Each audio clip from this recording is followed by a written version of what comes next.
performers.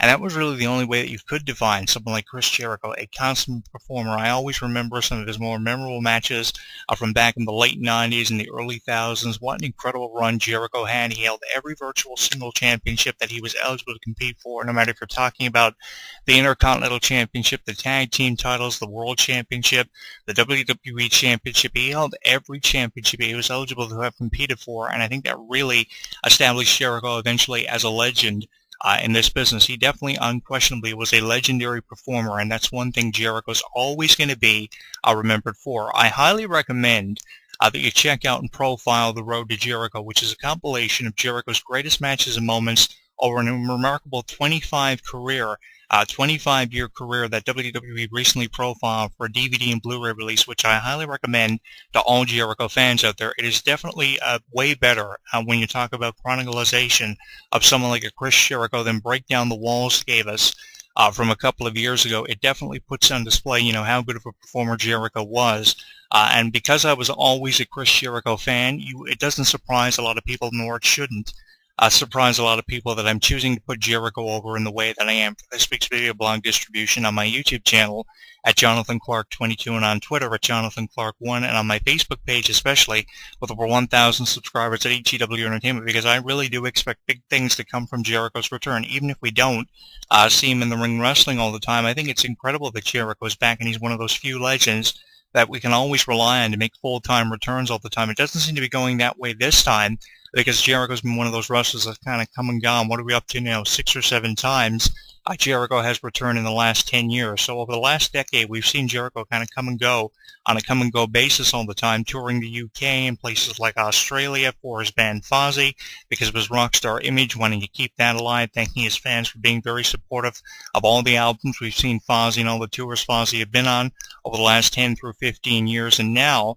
we see Jericho coming back to wrestling all the time to keep his name alive in both genres of his career. Jericho really wants to establish himself, in my opinion. He really wants to expand off the establishment he already has in the sports entertainment business and the entertainment industry apart from wrestling as both a wrestler and an entertainer, and not too many people would want to do that. If The Rock really wanted to be a wrestler and an entertainer, he would have never left wrestling to begin with. He would still be making movies and wrestling at the same time, but he kind of transits back and forth. But Jericho, on the other hand, can put himself in an entirely different category, because unlike The Rock and Stone Cold Steve Austin, he's always coming back, and he doesn't allow us to forget about him for a very long period of time. He always comes back within 7 to 8 month intervals, and I really appreciate that about Chris Jericho, because just when you think he's gone forever, he just keeps popping up, and he always has these very entertaining return promos, these return promo packages that are followed up with amazing promos on the microphone. He was one of those few individuals that could really always bring the best out of people like The Rock and Stone Cold Steve Austin when it came to face-to-face promos in the ring or just doing interviews.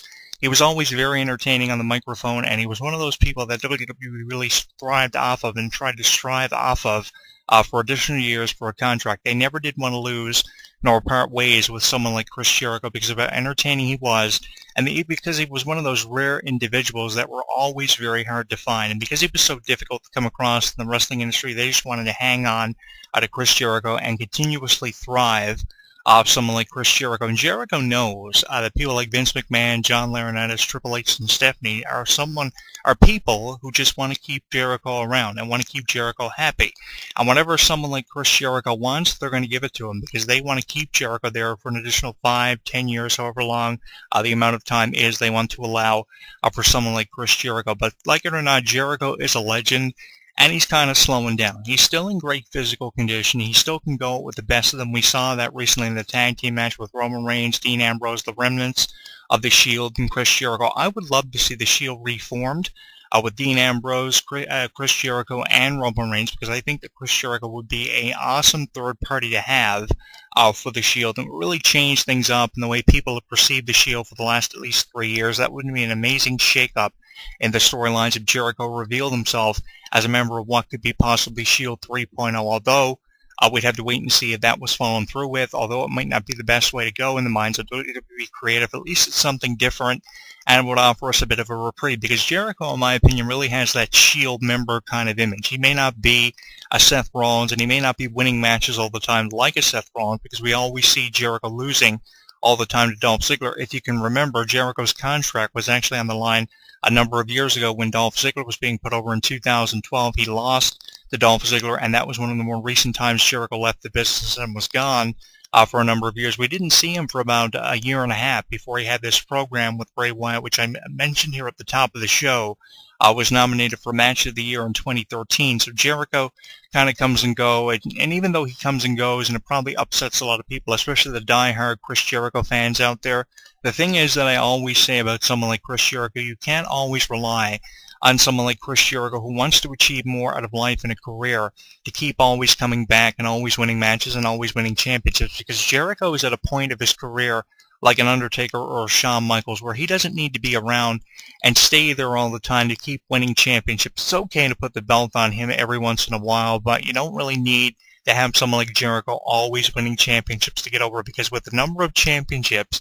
that Jericho has won, a little over 30 championships in his legendary career, he's just behind Edge with a few titles that he has to garner before his retirement to tie Edge's record or beat the record of Edge of over 31 championships. It's just amazing. About 28 through 30 championships garnered for Jericho for every major wrestling promotion that he's ever had the privilege of working for. So how can you not be high on someone like Chris Jericho recently returning to WWE? If you're someone out there who criticizes and finds time in criticizing things like Jericho's return to professional wrestling, then you pretty much are a lowlife. You should not find time in criticizing someone like Chris Jericho, because I was always one of those diehard fans of Hart de Leon back when he first started wrestling in Japan and places like Mexico, when he was first brought into wrestling in a major platform like ECW, and then eventually transited from ECW into WCW and eventually the WWE by August of 1999, around the 5th through 8th of August of 1999. Of course, we all remember that unforgettable promo where he interrupted The Rock in Chicago, Illinois, saying the WWE would never ever be the same again, and truer words, in my opinion, at that point in the wrestling era had never been spoken, because the wrestling business after Jericho's WWE debut never was the same ever after. It still remains to be seen if it ever will be the same after people like Samoa Joe or AJ Styles eventually debut in WWE. But I think that Jericho really set the standard bearer of excellence in professional wrestling when he said that the wrestling business would never ever be the same again after Jericho's debut, and the WWE had been infected with a very lethal dose of the Y2K virus in the way of Y2J, with WWE putting their own little spin on the whole idea of the Y2K virus, which was apparently supposed to fuck everything up at the turn of the millennium. Of course, they had the countdown clock airing for weeks, and then Jericho returns. And out of every return Jericho has made within the last decade, we're coming up on the decade mark of the last 10 years, from 1999 to about 2019.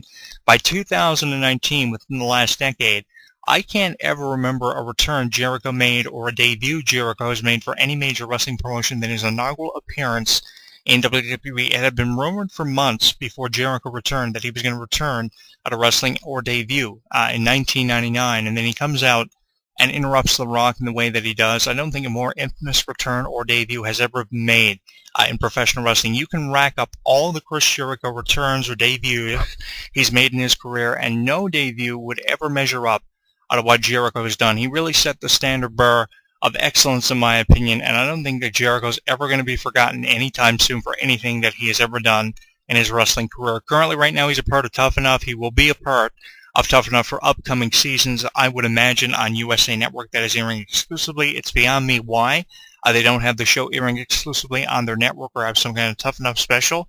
That'll probably come in time. He's on that show right now currently with Daniel Bryan, The Miz, who is the replacement of Hulk Hogan, who I can't tell you pisses me off so much on this show, because in all honesty, someone like The Miz replacing Hulk Hogan is a slap in the face of Hulk Hogan. Sure, he may have dropped the N-word in an interview where he didn't allow he was being taped, but the thing is, Hulk Hogan is someone who is entitled to the freedom of speech, and being replaced by The Miz, I can't tell you how much I'm irritated by that. Also, Daniel Bryan and Paige are in there as the trainers on Tough Enough. Trainers, coaches, call them what you want.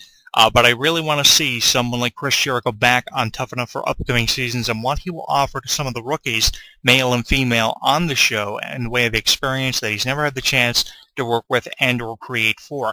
Bottom line is, Jericho's had the awesome opportunity of creating with so many unbelievable individuals, and he's a surefire Hall of Famer, whether it be 5 through 10 years from now, until the point in time we see Jericho inducted into the Pro Wrestling Hall of Fame, the WWE Hall of Fame, whatever way you want to look at it. Jericho definitely is a surefire Hall of Famer, and without him being inducted into the Hall of Fame, it completely defeats the purpose of even having a Hall of Fame or induction ceremony if you don't put someone like Jericho in within at least the next 5 to 10 years, because he's done everything. If someone like an Eddie Guerrero or an Owen Hart can go in after they die and they've accomplished so much, and even people like Kevin Nash can go in, I think Jericho is very deserving of being included with that list of individuals, that elite list of individuals, less than 100 people being inducted into the Hall of Fame within the last 20 or 21 years.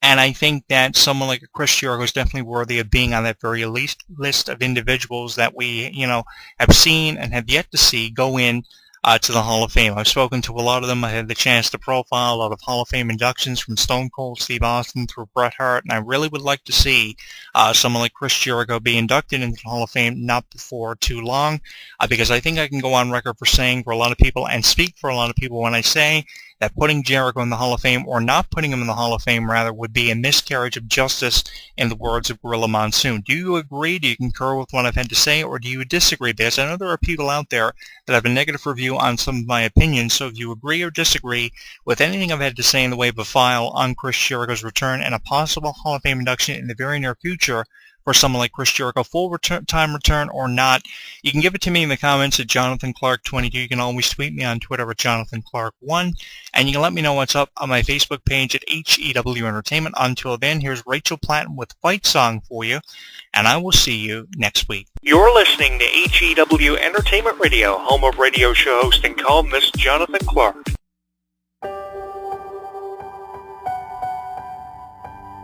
Like a small boat on the ocean, sending